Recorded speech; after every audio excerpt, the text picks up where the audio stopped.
ఆ సౌండ్ కొంచెం తగ్గిస్తే పోను.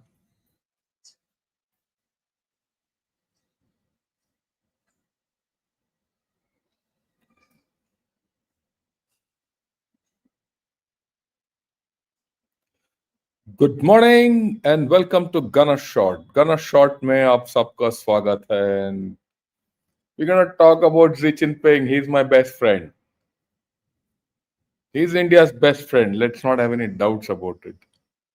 And people will say, "How come?" Man, he's one of the most malevolent guys. After all, when he was sitting with Prime Minister Modi in Ahmedabad on a swing, the PLA was incursing across the LAC, and he did all these incursions across in 2020 and all that. And their Chinese are this, Chinese are that. I completely agree with all of you. But he's my friend. You know why? He's completely destroyed China. And I'll prove it today. I'll prove it. And in that destruction, he has enabled India's rise. He's one of the biggest contributors to India's rise. Look at this, cartoon. Who do you think is hitting with that danda of his? He's actually spiked China. You might not believe it, but that's how it is. And sometimes you have to look at what this man has done for India and how he's destroyed China to understand how good a friend he is to India. Okay, we'll go. I mean, I put together a set of slides so you understand this. Around the time he took over, I don't know how many of you know, because I believe in reading about China a little, and keep track of it. He used to talk of China can double its economy by 2035. That was a time when Chinese economy was growing at about 10-12% a year, and that's when he took over. He took over at the heyday of Chinese growth. Now he talks of black swan events and great rhino events. Now hereafter he doesn't talk of prosperity of the Chinese people, he talks of security of the Chinese people. How has this switch taken? It's not come from air. Who's engineered this switch? That a nation which was so prosperous and which was supposed to be a superpower, Sinocentric world order, doubling economy, people are prosperous and happy. You declared victory, and out of the sudden you say, no, there'll be grey rhino events and black swan events, and the security. One man show, Xi Jinping. I had to go back in time, and this is a report called China 2030. And this is a report by the World Bank and the Development Research Center of the State Council of the People's Republic of China. This is a beautiful report, actually. I mean, hats off to them. It was about building a modern, harmonious, and creative society in China. If you read this, and I've read it in detail, it gives you a blueprint how China can become a superpower. Absolute. And I used to talk of this a lot a couple of years back. Now I stopped talking of it. No one's bothered about it. But you have to go back in this. And this is a joint study by the State Council. And the State Council of the People's Republic of China is pretty high. And this report was given to Xi Jinping on 2012-13, just as he took over. If he had gone by the recommendations of this China 2030, China would have doubled its GDP by 2035 and it would have overtaken USA by now. Don't have doubts about it. But it didn't happen. Why? because all the recommendations of this he didn't. He did the opposite of this. Opposite, absolutely. One of the recommendations was, you have to control your population. Who any? He said, develop harmonious relations with the world. Zero. Increase your social safety network.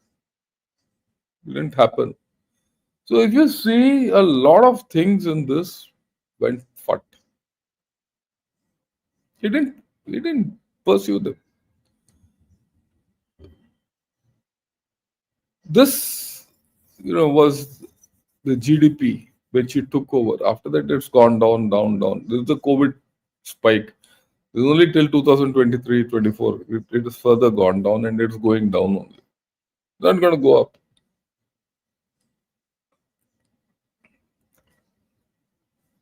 2012 onward, this is Xi Jinping era. It's just slowly sliding down. That's why I talk of a slow collapse of China. It's happening in front of us. One day when it happens, then we'll say, oh yeah, this old man said the right thing. Wait till then. Now, you have to also go back in history to see how Xi Jinping has behaved. Why is he India's best friend? I'll come to it a little later. You have to let me put things in context. Uh, Way back when this whole thing started, he started with following in the footsteps of Deng Xiaoping.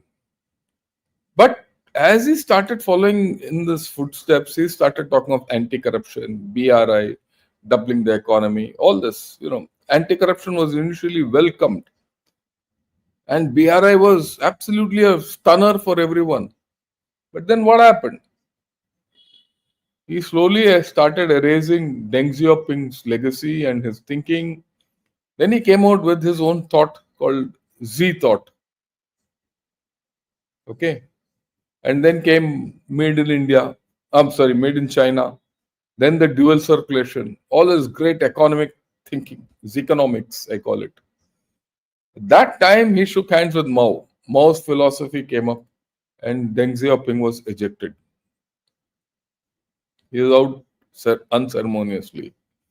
And that led to this new development concept. State council came into play. State control came into play. Common prosperity gained thing. That is what take money from the rich and give it to the poor. The state-owned enterprises started getting, going up. The edtech, the fintech, and the property sector were all slashed. Okay. Then the switch came to security and technology when things started going bad. And this was the time the demography, all this started, flooding problems. This is also the time of the COVID. And then he started developing his own cult. Privatization was finished. Food security came into problems. Then coal-based energy came back. All these climate deals and climate goals and all were rejected. Why? Because China had by then started going down. Now, of course, you have this high productivity forces, new era of technology and all. Even that is failing. Involution is started. All his high-tech projects like EVs, solar panels and all, they are suffering from involution. There's a lot of market cap. I mean, I won't say market cap, the market share. A lot of EVs are being sold, a lot of everything is being sold, but at what cost? At no profit. Now, if China doesn't subsidize and doesn't this thing, then the whole thing will collapse. If they continue subsidizing, there's no profit. So GDP doesn't go up. So this is where China is. So let's get to each factor why, I call him my best friend. The first thing, like I told you, so China was on a highway in 2012-13. You couldn't stop it, right? And everything, and the leadership at that time Hu Jintao's leadership and the elders, party elders and all, had a lot of hope and faith in Xi Jinping. But what did Xi Jinping do 13 years? He's been a great leader, but his leadership has been completely personalized. Completely personalized. And there's no alternative. There's no alternative. Who's the next guy? Already yesterday we discussed. There's factions. So, from a united leadership in the past 13, 14 years, he's turned China into a system where the leadership is not known. The more his emphasis is to ensure that the party rule continues, and his own rule continues, and his own history is written. I mean, he's got his history written beforehand. In this whole story, who suffers? China. And if China suffers, who prospers? India. Please understand this. I mean, if we have prospered and people are looking for an alternative to China, their alternative to China is India. Why is it? Because they can't go back to China. And who's done that? Xi Jinping. And he's got poor economic sense. Whether it is his dual circulation or new productive forces or BRI, economically all have failed. All have failed. They pulled China down completely. What is dual circulation? This great idea which he came out with about 6, 7 years back. And this came out just before COVID, and during COVID he tried. Dual circulation is you continue exporting, but increase consumers consuming within China. It has not happened so far. There's no consumption. Even today, yesterday also I saw no consumption. China is trying to make, Xi Jinping and China are trying to force the Chinese people to consume. Therefore, trying to force people to produce babies. Failed. The BRI failed economically. So, as a result, what happened? He gave openings to India. And India said, we'll not get part of this BRI, CRI, and all that. And India, everyone now says, oh, look at India. They didn't get trapped in this Chinese BRI, CRI, and all this nonsense. So, his poor economic sense has contributed hugely to Chinese downfall. That's why I'm very happy. As far as Xi Jinping is in chair, China can't revive. And then what happened with the BRI itself? The BRI made him stretch. He had to start. See, when you start projects in Africa, you start projects in Latin America, you start projects in Central Asia, you start projects in Pakistan and all that. You have to concentrate on them. You have to ensure security. You have to get involved with their politics, whether you like it or not. Like Sri Lanka or Maldives and all. It's great to say I have influence all over. But you have to spend energy to ensure that, and time to ensure all that is up. What happened because of that? Focus on India got diffused. He couldn't focus on India. And if he had focused on India, we would have had a tough time at that time. For many reasons. But since he had to focus on all of the places, he didn't focus on India. Look, that period between 2000, even go back to 2005-6 to about 2020, were the times when India neglected itself. We were not that well prepared. The governments of the day, the second half of the UPA government and the first half of the Modi government, they were not that tuned to this threat. They didn't expect a Chinese threat. Well, they wanted to have good relations with China. If Xi Jinping had concentrated against India at that time, we were very vulnerable. Mentally, we were not tuned to China. We had a great army, we had everything, but we didn't have infrastructure, we have nothing. I mean, 2020 and Galwan was a rude shock to us,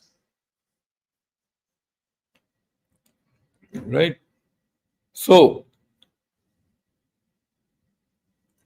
why he couldn't push home all that is not because our thing. Yeah, yes, that is there. We stood up to him. But the fact is, his own resources were diffused and spread. Then the next thing of wolf warriorism, rejuvenation, cynocentricity. These are the words, GCI, GDI, now Global Governance Institute. All these have done contributed to one thing. They have scared the world. No one wants to be under Chinese influence, except you're stuck. Even those people who are stuck don't want to be. So psychologically, people all over didn't want to be with China. Ill will. And then, during COVID, he said, I've won. Victory over COVID. Within 1 year, he lifted off all restrictions, whoa, all that. When all of us were going around masks or everything was closed, China was producing. And that's the time, if you go back in this, you see, this is the time when the GDP was going up like this, was growing. That's the peak COVID period when he had declared victory over COVID, and they have vaccines and they have everything, and the Sinocentric world order was just around the corner. It was premature. That is also the time when we were badly struck with COVID. A lot of deaths in India, a lot of fingers being pointed at a government.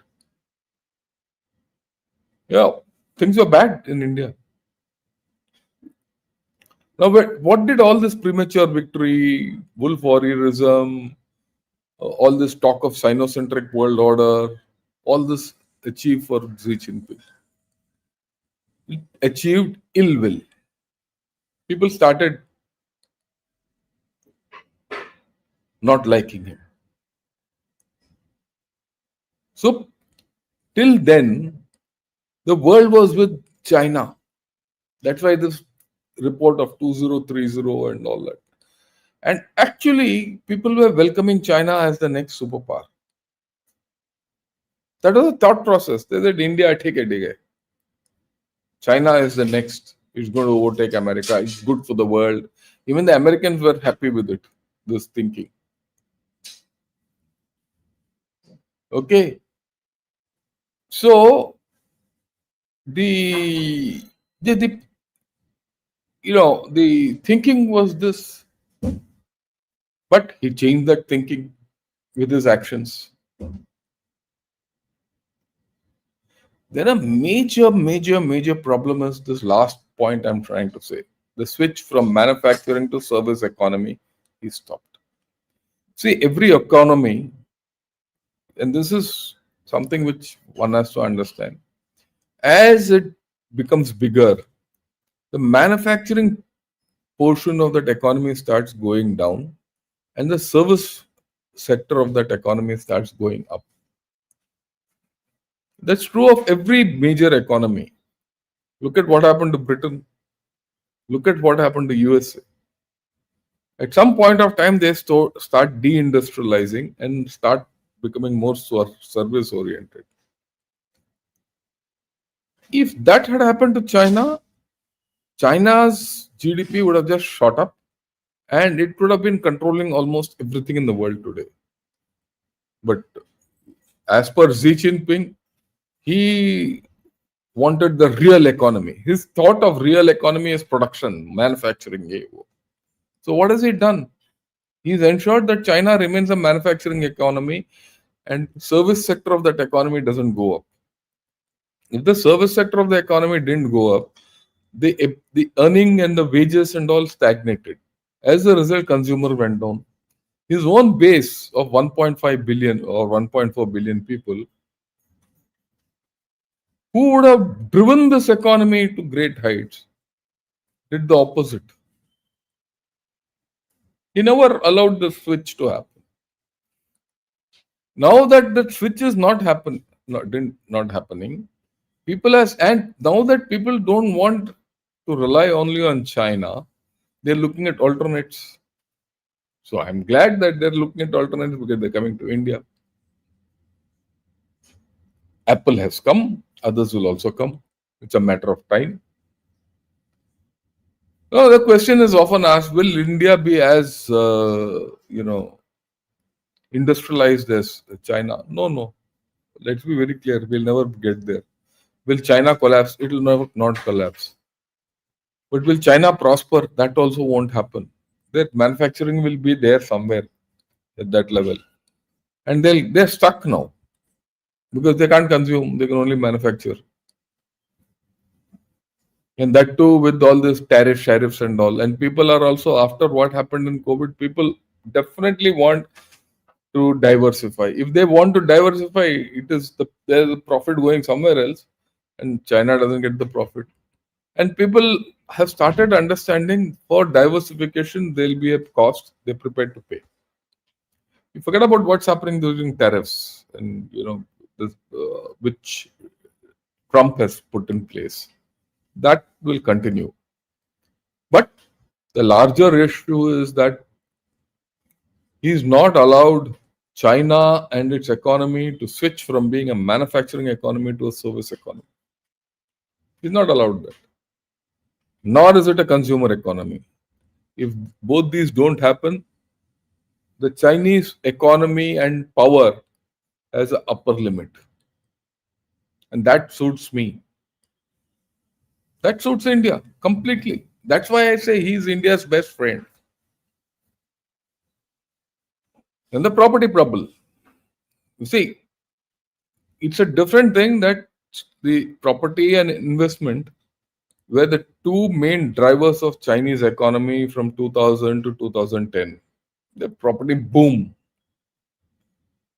But everyone knew that there's a bubble being created.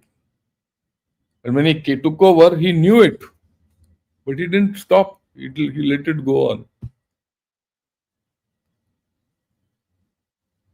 And then, once the bubble started deflating or bursting, he didn't again pay heed to it.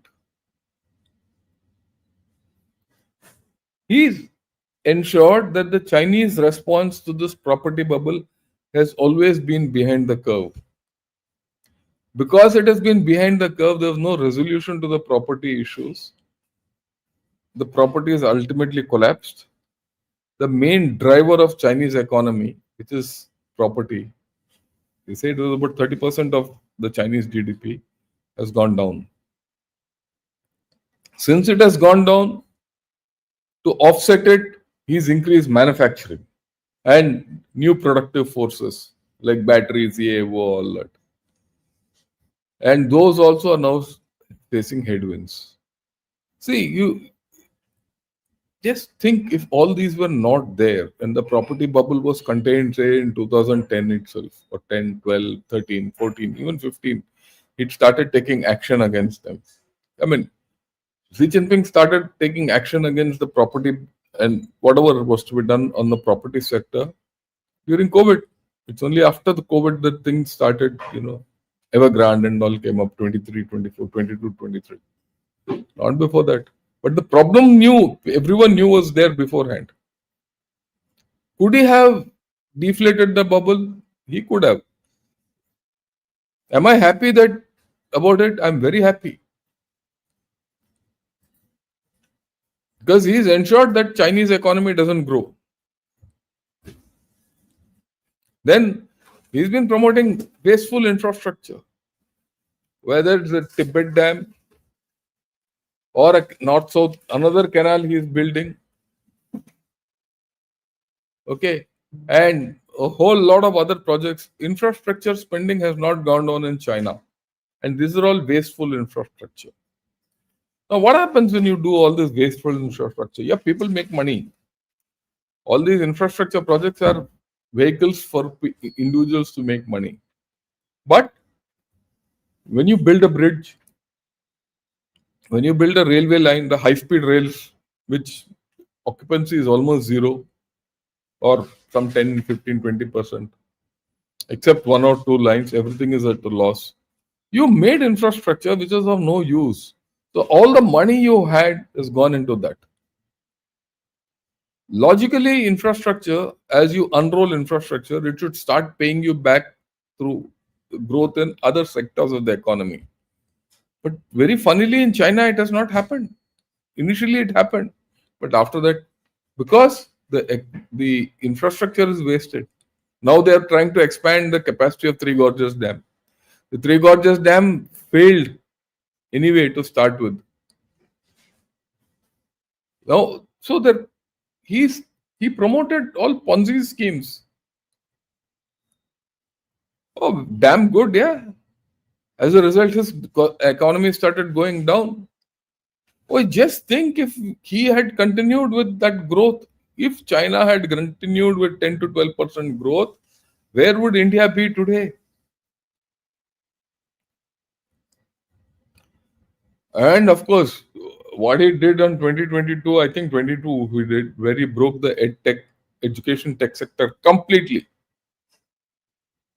and the finance fintech sector, and the way he finished off Jack Ma. Well, he had his reasons to do that because he felt that China was going out of control. And very soon, if it was allowed to go along the way it was, the Chinese Communist Party would lose control over China and they would be out of power. And the private sector as a whole was getting China to become more democratic. That was his thought process, ideology. But he broke it. Why? Centralize it, reinstate communist rules, all that. Now, communism ensures one thing: no one grows in communism. And $1 trillion were just wiped off. Infotech, property tech, ed tech, fintech, all gone.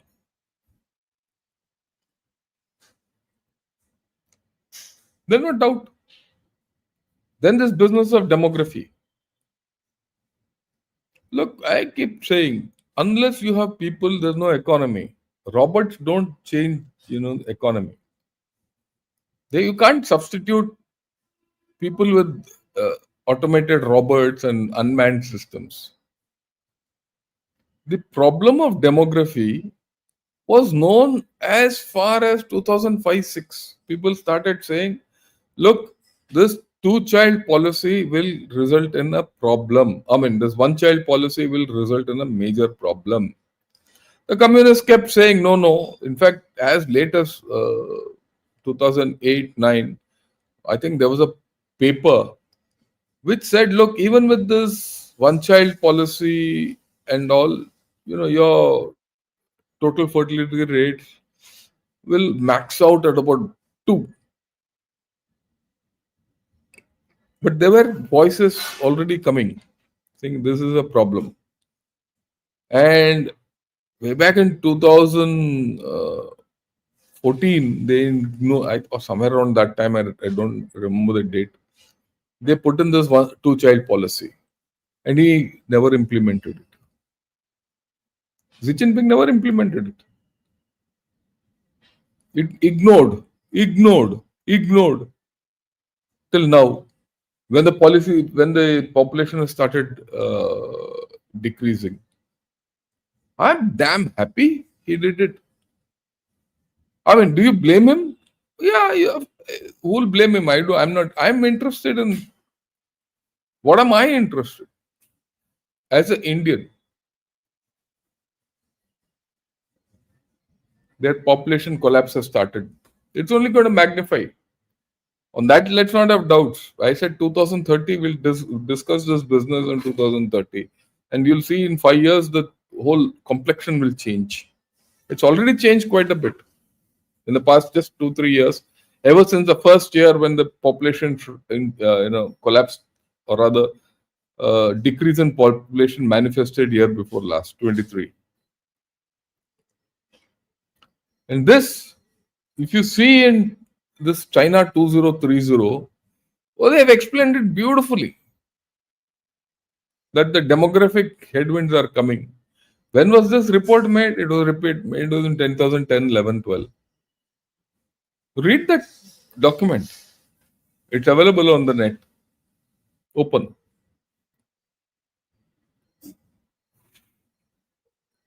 They, the Chinese people and the world has very clearly told Xi Jinping and company that your demography is going to collapse. He did nothing about it. It was collapsed. Now it is irretrievable. Then look at PLA leadership. Oh wow, man. It's a dream for me that PLA can't fight. As an Indian, I'll be happiest that PLA cannot even fight. How is it possible? It's possible because the leadership has been decimated, completely decimated. Two defense ministers gone. I mean, you don't understand. Just think. If tomorrow, Mr. Rajnath Singh is fired and sacked, what will happen? Okay, forget Rajnath Singh getting fired and sacked. What happens if the army chief is sacked tomorrow? What happens if you come to know? Just think. What happens if you come to know that General Anil Chauhan and Mr. Modi are not pulling on each other? Mr. Modi is going this direction. Anil Chauhan is going this direction. Just think in India what will happen. Just think if in every year 2 to 3 army commanders are sacked. Why India may one major general gets court martialed somewhere for corruption, it becomes news. It starts at adversely affecting the morale of the army. People start questioning where is the army going. If you look at the scandals which used to happen earlier to now, why do you get confidence? You get confidence because there's no lafda happening anywhere. You look compare it with China, yeah. He's finished off the PLA completely. The leadership, where's the leadership? If there's no leadership, how can this entity fight? If they can't fight, they can only do peace and big parades and all that. Should India be happy about it? Of course, India should be very happy about it. He's my best friend. Is he my best friend? Then what about the equipment? Yesterday we were discussing with General Narayanan, their latest carrier, Shandong. You can either take off or land. You can't do both. Their first carrier is off. The second carrier which they made, it belches smoke. It's unfit. So you have 3 carriers which are unfit. This is just carriers. What about their missiles which have misfired all around the countryside? What about the radio system which didn't function in Sundur? What about X, Y, Z? So many things. So combination of this substandard equipment. Oh, what about the nuclear sub which just went down? How is this feasible? Because the leadership is poor. So because of leadership being poor and substandard equipment, PLA is not an effective fighting force. Who do I thank for it? Xi Jinping. And then there's yet another thing. The amount of money which PLA has spent on equipping is not funny. And all that is hard money, it's gone down the drain because it's not going to be used. See, at the end of the day, whatever you spend on the armed forces is non-productive by nature. And if every year you are increasing it by 14 to 7 to 14%,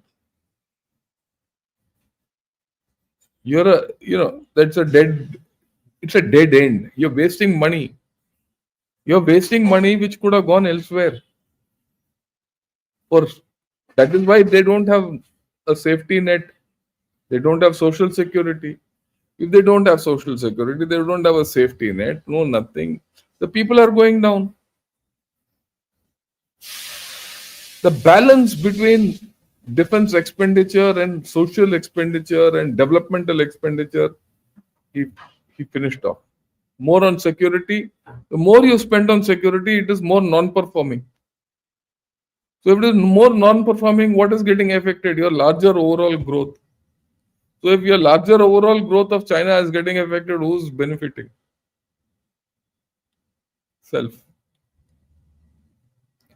And then you see this insistence on PLA being high-tech force, get the latest equipment, all that is fine. What is your political intent? This is a question which I keep asking. What is the political intent? Why does America have a huge force? Why? It wants to do power projection. It wants to control. To do that, it has bases, this, that, all that. And they have force, their forces are tailor-made accordingly. You're spending on equipment based on a thinking process. Okay, why is same thing with Indian Army, Navy, and Air Force? You have a threat perception. See, you can develop armed forces based on capability or threat.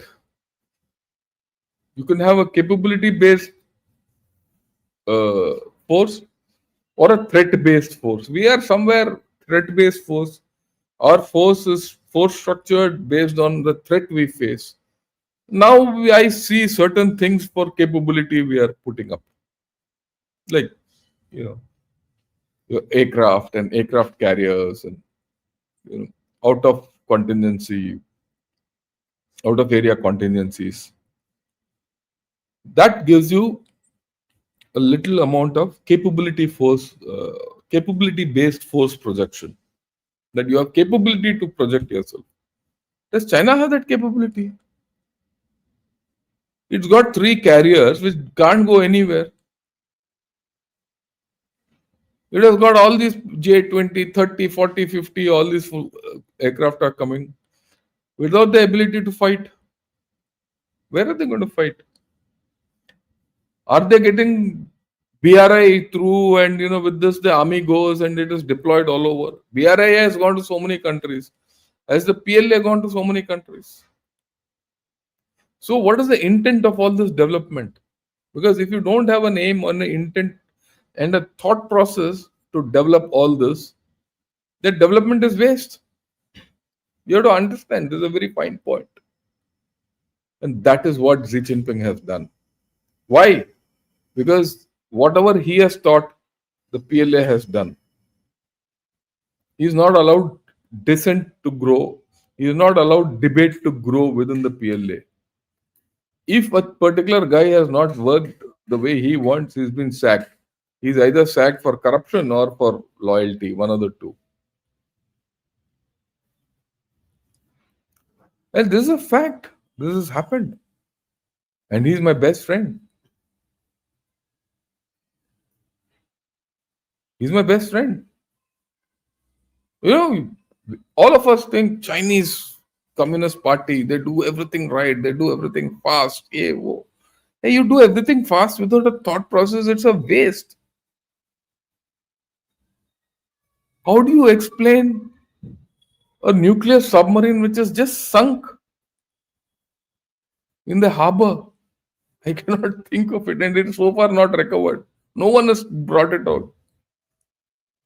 How do you talk of a DF-17 hypersonic missile? You fire it on the east coast into the sea, and it goes into an apartment block, killing 50 people, and the whole thing is washed off. Or,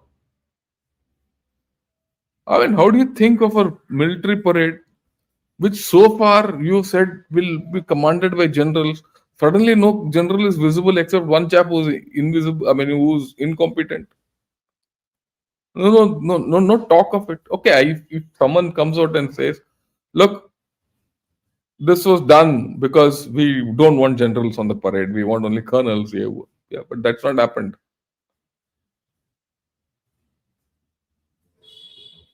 So you left your entire polity in disarray. I mean, you have to understand when you deal with USA. I'm giving because that's the equivalent I can talk of for everyone to understand. When you deal with USA, first that normal guy will come. Okay, we'll do this, we'll do that, we'll do the ye wo. Then the military guy will come with this very dabba and said defense sales. And then he'll say, look at my base here. He will do this. He'll do whatever he has to do. They're going in sync. What is going in sync in China? They have BRI at so many places. They are all vulnerable, all these ports, roads, and all that. Okay. Just think if the PLA was there, what will be the multiplier effect China would have got? It didn't get. By not doing that, what is the negative effect China has got? Hell of a lot.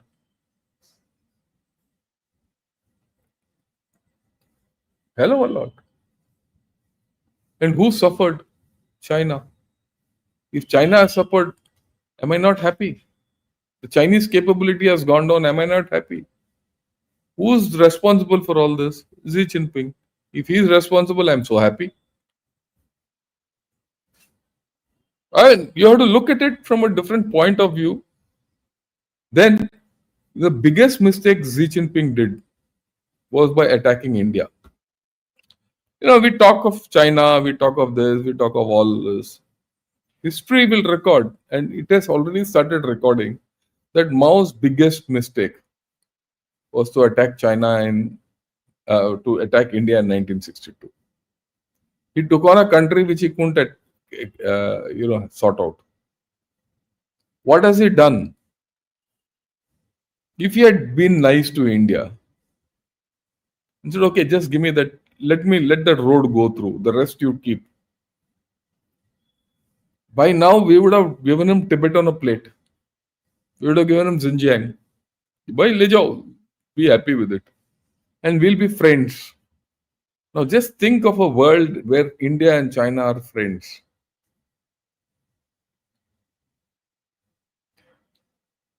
Mao, by whatever he did, he might have given us a lesson. He might have defeated us militarily. This is my view that politically he lost. And if you go by the Clausewitzian theory, what does Clausewitz say? War is politics by other means.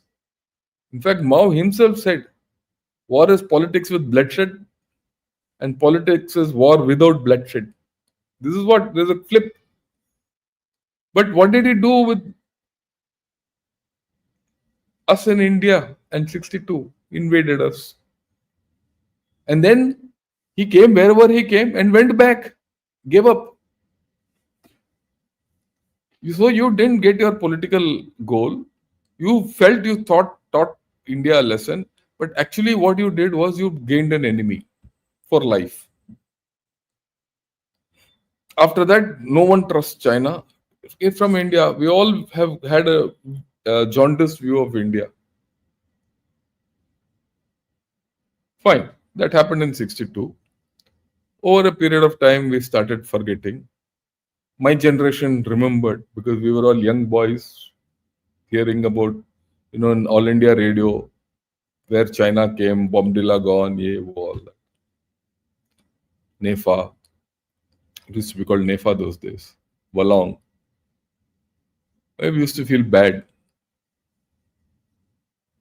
Oh, well, that thing kept being in us. It was there in our mind. As we grew up, no one bothered about it. Slowly, our focus shifted to Pakistan. Wars with Pakistan, 1971 ho gaya, sab kuch ho gaya. People started forgetting China. China ceased to be a threat to us.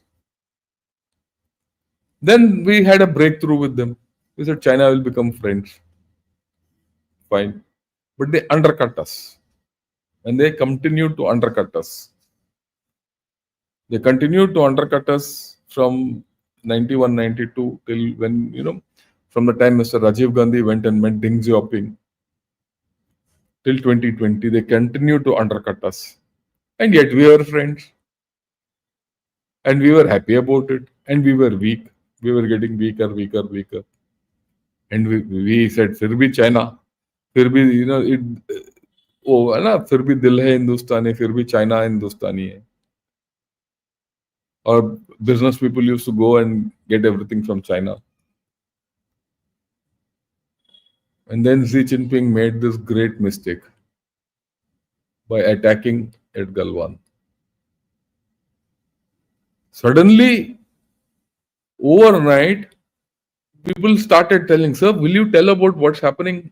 That's when I started getting into YouTube. But otherwise, I was not bothered to. Hey, what happened there? So overnight, people started learning about China. Now I see the knowledge about China is hell of a lot. 4 years back, when I started talking of China, no one knew. Whatever I spoke was God's gospel. Today, we all know what's happening in China. We are all aware. And what has happened? Xi Jinping, this is actually the biggest thing Xi Jinping has done for us. He's made us realize what China is, what China's strengths are, what its weaknesses are. And he's made us realize our own weakness. And in the end, this next generation of Indians who had forgotten that China was its enemy have started viewing China as its enemy. Many of us don't trust China. So this thinking wouldn't have happened but for Xi Jinping. That is why I say Xi Jinping is my best friend. He is ensured that India revives itself. We said anything but China. Okay, we are adverse trade relationship with China now. Yeah, that will get sorted out. I'm very sure it's a matter of time. It'll one day it'll happen. Right? All that will happen. But he has ensured that India considers China as its number one threat, enemy, call what you want. So, isn't he our friend? He's ensured that India rises. He's given opportunities for us. He's pushed the world away from China. In doing so, they have turned towards India. It's happening. Again, I say 5 years hence talk. Because I think by then his rule will be coming to an end, and see what a wreck he'll make of China and how India will prosper by that. So, at the end, I hope you're convinced that Xi Jinping is India's best friend. And if you're convinced, press the like button. Join Gunner Short as a subscriber, and also consider joining Gunner Short as member. I'll be more than happy because I keep saying the membership money goes to young girls who can't educate themselves. Right? I know there'll be a lot of guys who will spam. The Chinese have started coming back. It's all fine. Don't worry. With this, thanks a lot. I'll take some questions and then we'll see how it goes. And incidentally, I got a lot of requests about talk of this Pakistan Saudi deal and things like that. Yesterday, uh, in the Three Good Generals show with Mr. Peer Guru, I've spoken about it. Gave my views. Everyone gave their views. Have a look. Today evening, we're going to have this discussion extensively with Sanjay Dikshit in Jaipur Dialogues. So 7 o'clock in the evening, join in. We'll do it. Until then, the morning shows will be this type, something different which not others won't cover. Incidentally, I'd like to put this across to all of you, and let me see if I can get that. Yeah, 1 minute. Let me see if I can get that picture, which is there. I don't know if it's there or not. Let me see if I can. Yeah, got it. So what I'll do is I'll show you a picture about which I spoke yesterday. Yeah. Uh, 1 minute.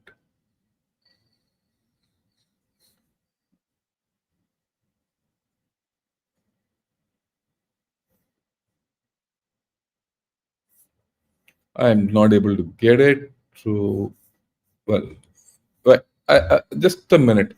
I'll still get it. I'd like to show this to you people. Okay.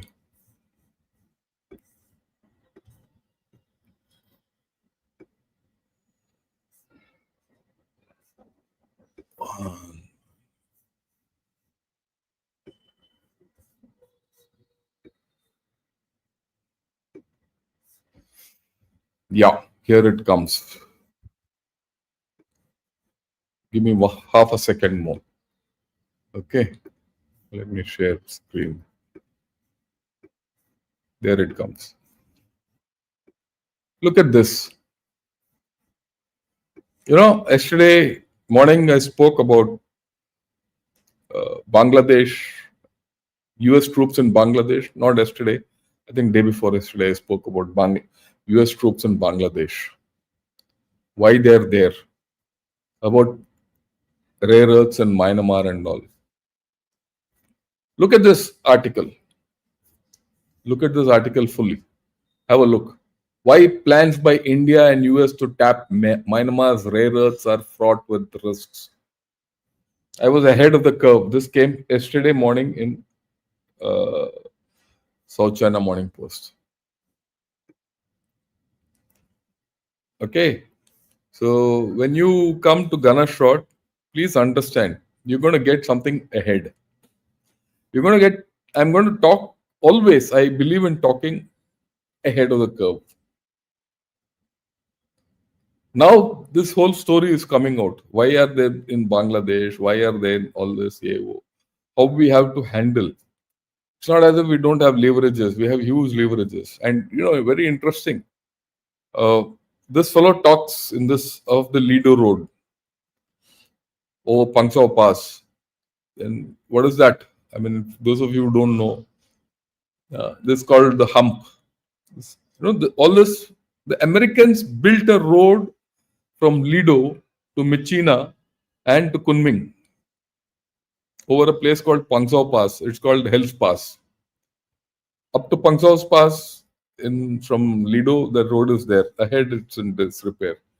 Now, if you do that, it go to Michina to Momok and Chipwe in Myanmar. You can start getting ore back to Lido, Assam. That's now right. He talks of all that. So my morning talk, I'd like to be, ahead of the curve.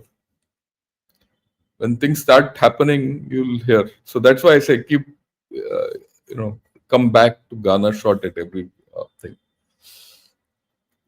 I couldn't stop but highlight this to all of you guys. Yeah, sir, your approach to present the Chinese state of affairs at this time is really appreciated. Thanks a lot. We need to know the reality because this fellow is sitting there across. We have to know. Okay. Right. Let's take one by one. Magnum Opus, thanks a lot for your super sticker. Shrikant Potekula, thanks for becoming a YouTube member. And Arvind Srinivasan, also thanks for becoming a YouTube member. Yeah. Okay. Yeah. Arsenal says called it right. Then Narayanan channel. Oh, I don't know if you're a channel. I don't know. Thanks a lot. Whether I'm the best or not, I believe in giving a unbiased view and a honest view. Yeah. How to become member of Gunner Shot? See, you have to go to the join button. Go to Gunner Shot. Go to YouTube. Put Gunner Shot. Go to the thing. There you'll see join button, and there when you press the join button, you can become a member. Okay. Yeah. Sandeep says, should India overlook boundary issues while normalizing ties with China? I know there's an article in Hindu. I tried to access it.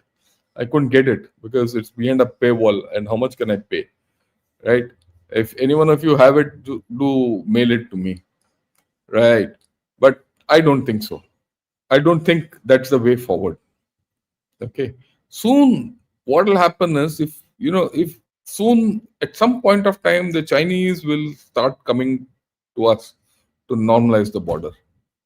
And that will happen when Tibet starts going into a problem. And Tibet will start going into a problem in the Dalai Lama issue. That's my prediction. And we should take advantage of that. It's a matter of time. We have to be patient. That's why 5 years. 5 years.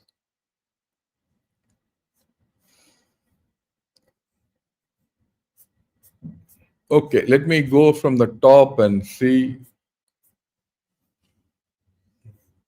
US likely to withdraw 25% penalty. We'll talk of it in the evening. Uh, Target of Trump and all, Vivek will talk of it. There's no problem. There's no hurry. Evening, Sanjay Dixit's program with Jaipur Dialogues, all this will come in. Yeah, good morning. Thanks a lot, Hans. Z is not India's friend. Yeah, no, no, he is India's friend. Yeah, he helped you. What are you talking? I mean, you have to understand this from what I've spoken. We need to be very careful with China. On that, I agree with you that we should go slowly. But you also have to recognize what I spoke of. Yeah. Good morning, Akash. Good morning, Sundar.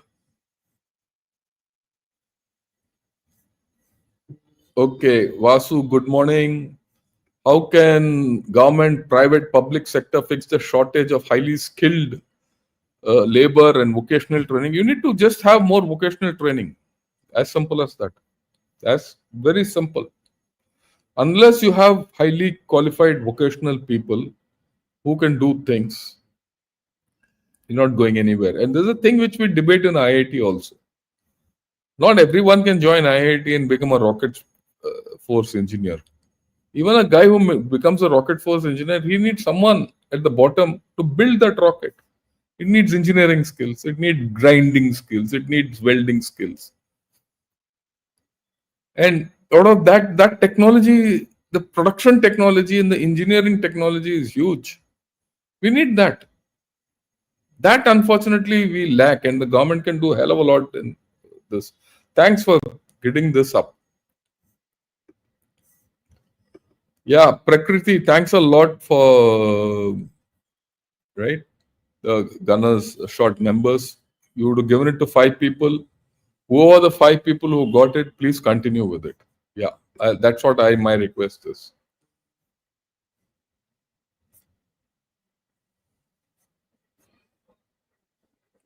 Yeah, Vasu Iyengar, good morning. Yeah, I like it. India should give Xi Jinping sir a Bharat Ratna and overseas friend of India. I completely agree with you. It's a fact. Yeah, Ladybird Haru, good morning. And Kiran MV, good morning. Mm, yeah, apartment buildings in China are demolished to boost economy. I don't think so. I mean, let's not, they're not doing that. What they're doing is certain of their buildings have come up which are not correctly built. So some of this misinformation is also coming that in China today people are demolishing apartment buildings to boost the economy. No, no, they're not doing that. But some of these buildings which they're built in a hurry, which are structurally unstable or in places which are where there are problems underneath. There are fault lines, geographic fault lines there, or they're built in the wrong place for many other reasons. Those are being brought down. Now, the propaganda is showing all those demolitions as if China is doing it to boost the economy. That's the thing. Look, I don't believe in this propaganda business. We need to be clear because when you assess a country like China, which is your enemy, you have to do a fair assessment. This is not a propagandist assessment. For example, a lot of Chinese come and say, "Oh, you're doing propaganda." People call me Gordon Chang, Brown Gordon Chang. Some chap commented. Someone said, "You don't even know." I might not know. I'm not. Someone who knows everything about China. But I fundamentally do this from the viewpoint that China is my enemy. People say I'm anti-China. Well, I am anti-China because China is anti-India. Yeah, as simple as that. Is China not my friend? So why should I be not anti-China? You want to go and become China's friend? Become a communist. Go and click all these communists. Don't come to my channel. Here you get an idea about China, analysis of China, the reality of China, and how do we get out of the problems which China poses us, and how do we defeat China in the next war. My thing is very clear. You can go to Diplomat, and all these fellows are there. You go, there'll be book launches in Delhi going on. Read all these guys, who journalists who go there and write. I am not of that variety. I do a military analysis. Yeah, the whole world is becoming more transactional. There are no friends. We need to be brutally honest about national interests. Yes, that's what I've said. So that's what I've been saying. So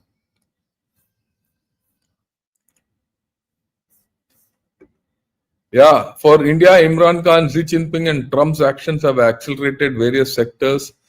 I will not say Trump. Trump is not my friend.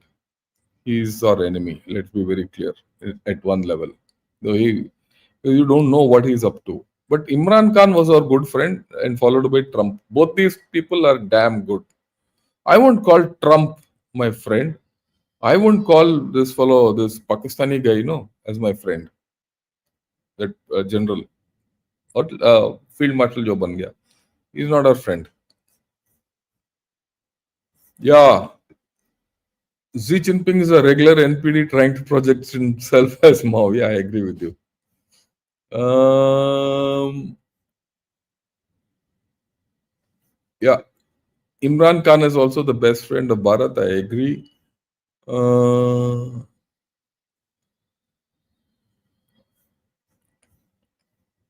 okay. Thanks a lot for narrating such complicated Asur geopolitical issue in most simplest way to understand. Yeah, that's how you simple. Look at the simpler things. World is very simple. You have to look at it very simply. And when all complicated things also start becoming simply. BRI was a spending of was genius spending surplus Ponzi dollars, but that's become a Ponzi scheme for themselves. That's why it's good. Yeah, Xi Jinping's tenure symbolizes peak China, meaning China began to fall. Hard times bring strong men bring good times bring weak men bring hard times. Why? You're complicated here. You're talking like Sun Tzu, Manos fan. Yeah. Look, I mean, Hans, understand, Z is not a friend of India in that way, which is traditionally you look. Neither is Imran Khan. Both want to destroy India. But in doing so, they become our friends because they've done everything so foolishly that they become our friends. It was not an appreciation of Chinese threat under UPA. It was selling off our integrity for financial is of Gandhi power. I don't agree with it. This is more of a political statement. If you go into the things, there are logic as to why you went towards China. The different thing you did it foolishly. But let's not get into this kind of politics. I don't like such politics. Personalized politics for one political party or the other on my channel. Yeah, I go with Sanjay Saha. Don't chat on personal topics. Just like the video. Yeah. Why China celebrated victory parade of World War II. World War II was fought by Kuomintang. Yeah, I agree with you. I completely. This is what I said. This is all part of the narrative which China is building, and treats an opportunity. You must understand three things which happened in this whole story at that time. The SCO meet with Modi was a success. The military parade was a success as per them, and then this global governance initiative put out along with Putin and the other fellow, Kim Jong Un. Here it brought Korea on the side, that projection. All these three, they're making use of the fact that there's a problem with Trump and America and the way he's running things. So they see this opportunity to grab things. and project China as the global alternative. In fact, I wanted to speak about that. Maybe I'll wait for a couple of days before I speak of the global governance initiative, which is coming out thick and fast from China. That's a danger. When Putin called him a lone wolf, I think he was joking. Yeah. Wolf warrior strategy backfired. China tried to exert power. It came out as aggressiveness. Yeah, I agree with you.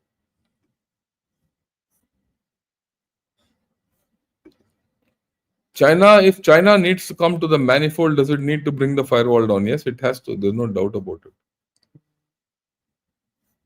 Yeah, I don't know whether Trump is a friend of Russia or no, but it looks like he's a friend of.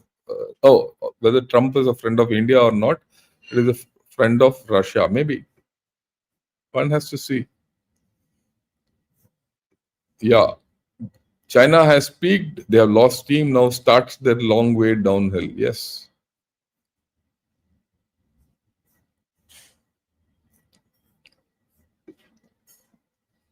It, if one looks the way China Xi Jinping receives other country leaders, it is more as vassals and not as equals. They're bound to be hit back from other countries. Yes, I agree with you. Yeah, post Cold War, US is now struggling because it has completely outsourced all sorts of manufacturing except high end tech. Post COVID, China is now collapsing of bad practices and almost zero internal consumption. Japan, Korea, Singapore, and many other top European economies face similar issues. How do we avoid it in the future? Balance. We need balance.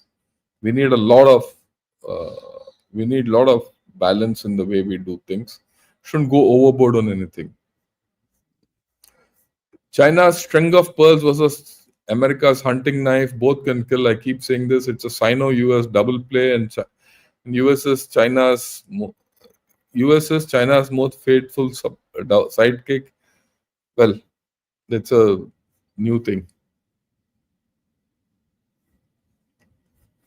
Reason I ask, we are all producing, consuming, and service. Yeah, that's how it. We need to have a mix of both.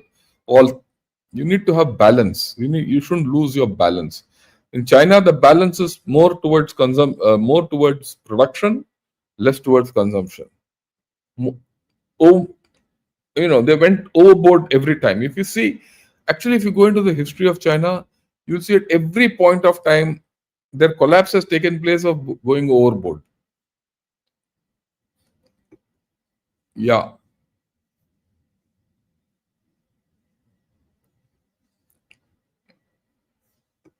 China is that middle class person who buys asset on loan to show off to its peer for social status. I agree with you.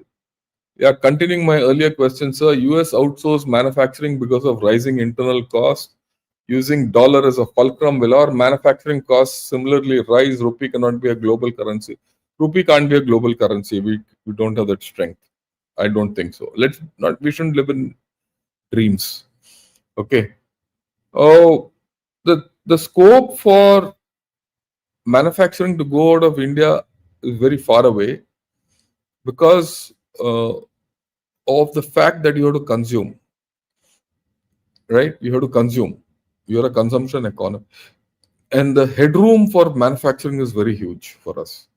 And we will never be as efficient as China in manufacturing. On nature. Why is China struggling? Because it's too efficient. Uh, you know, Many times inefficiency is good.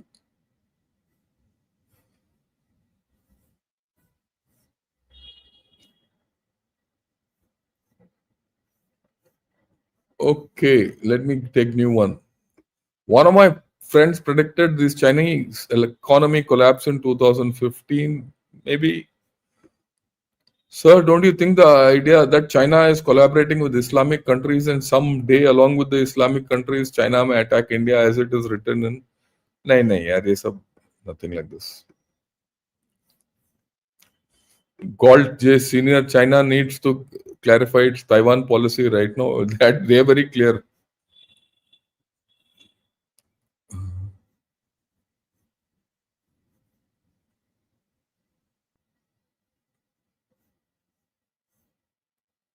Okay, so USA sent Pakistan in the arms of the Saudis. How will this affect our equation with? We'll talk of it in the evening. Evening, and in any case, yesterday, if you see, we spoke of it for about 10-15 minutes with P Gurus, General Dushyant and General Rajiv and self. Today evening is also the same thing. We'll talk of it in the evening. Then no harm. Some Yeah. After listening to General Shankar, I feel China is the most incompetent country. It is somewhere there. Don't worry. Yeah, in such a closed system, dissatisfaction and pressure builds up and then violence. It'll happen one of these days. Yeah, any new guy? Anyone new? China invested heavily on South Asian and Asian studies. Does this make the master of narration on global order? Any analysis on this? We Indians only study engineering on. It's not so. See, many times all these narratives and all that start backfiring. Narratives without substance are will eventually backfire. Our narratives are built on a lot of our scriptures and things like that. So I think it's good. We are in a balance. Maybe we need to increase our narrative capability a little more or strategic communication a little more. But we are in okay balance. Some American Chinese podcasters are saying that there were missiles over a city in China and it looks like military power struggle. What are your thoughts? We've not got full details about this. Okay, we've not got. Yesterday, General Narayanan also spoke about this, that there was a missile on and anti-aircraft missile hit and all. There's no evidence. There's nothing has come out in black and white about this. Some pictures also, I believe, shown. I've not seen it. Let us see. Okay, we should wait. And when things will happen, you'll see it happen. The fact is that many of their missiles are misfired. This could be a misfired missile which was going on and got intercepted. So we don't know.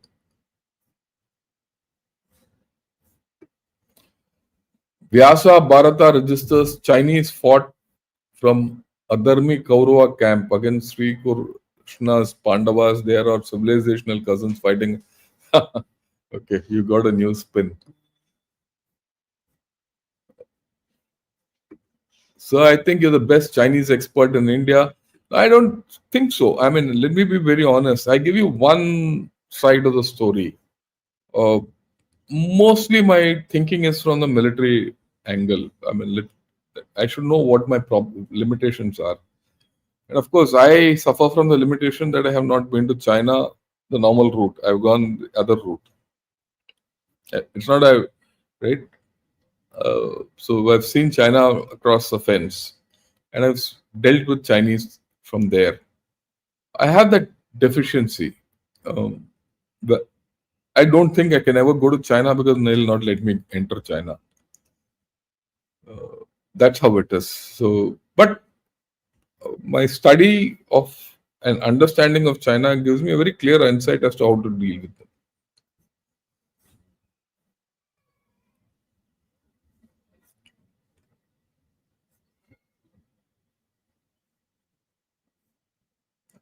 Okay, who else new? So, who's more trustworthy for India? EU or USA as per your thoughts? None. Yeah. Unfortunately, none. You see, EU is also ex-colonial powers. They have the same problems. They have the same distrust of India.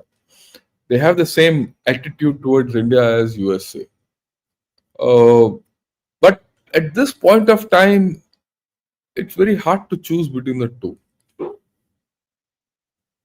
I'll be very honest with you, right? That's the thing. Uh, if our border issue is resolved, would that solve 50% of the problem? I don't think so. I think the problems between India and China are now beyond the border. One, that's the first thing. And the border issue is not going to be solved. Be rest assured it's not going to be solved. I don't think it will be solved in my lifetime. Yeah, Ravichandran Gopalan, good morning. A,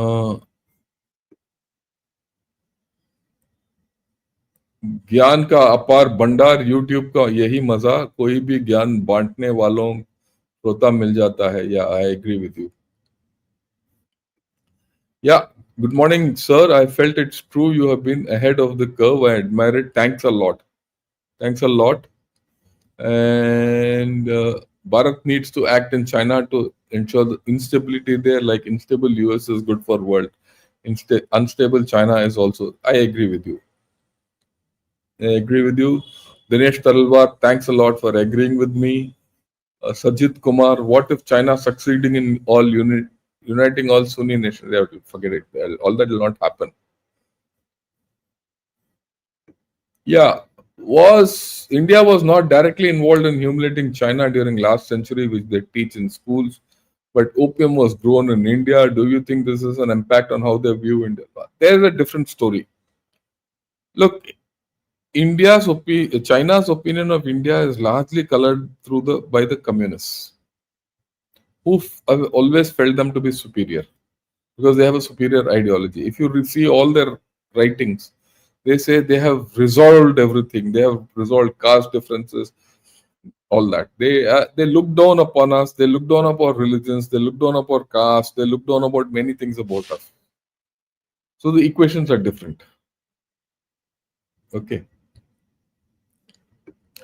Can Xi Jinping's country side focus create a bigger consumer market for itself? It can't, because the countryside is disappearing in China.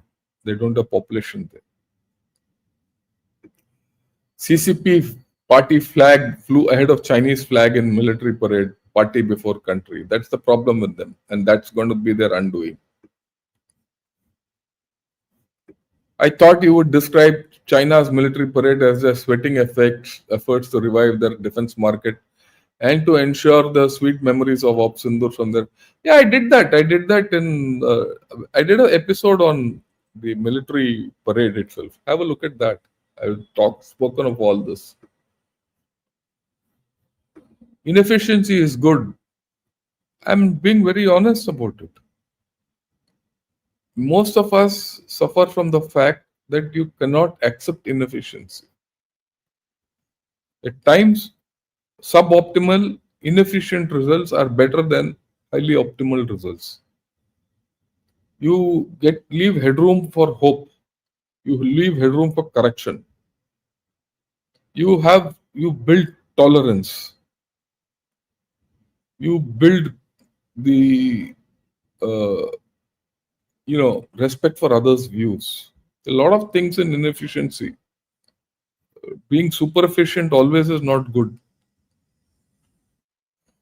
Yeah, Suresh, Tally, Jai Hind, thanks a lot. Yeah, it is said that a little learning is dangerous. Would you say having a strong man like Z who can understand the surface of things is the reason China has screwed? Thanks. Look, the problem with Xi Jinping is he knows China well. The problem with Xi Jinping is he doesn't know the rest of the world well. That's his problem. Okay. And he's a complete dictator.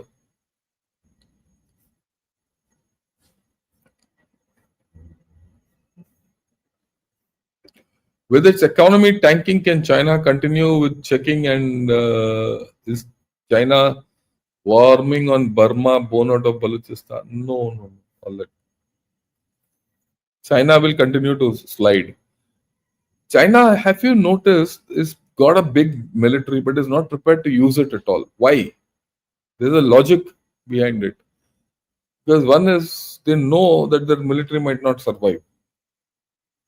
And there are too many problems.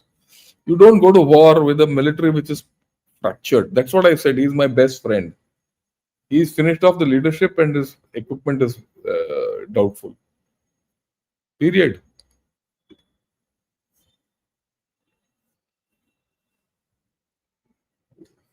Okay, I think yeah, it's all about seeking excellence as we have both mobility and maneuver. On the flip side, perfection is death. Yep. Then there's nothing more to achieve, so you can only die. Right. Uh, if the IMEC is done rather than pray for CPEC.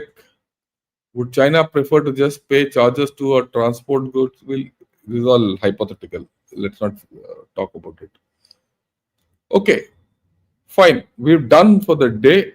So I've taken all your questions patiently, and we'll talk of all this further in the evening when we speak of Saudi, you know, that what do you call pact treaty, NATO treaty, or the Middle East treaty, NATO, or whatever it is. With this, we'll talk of it. Join in at 7 o'clock. Till then, have a great day and Jai Hind to all of you.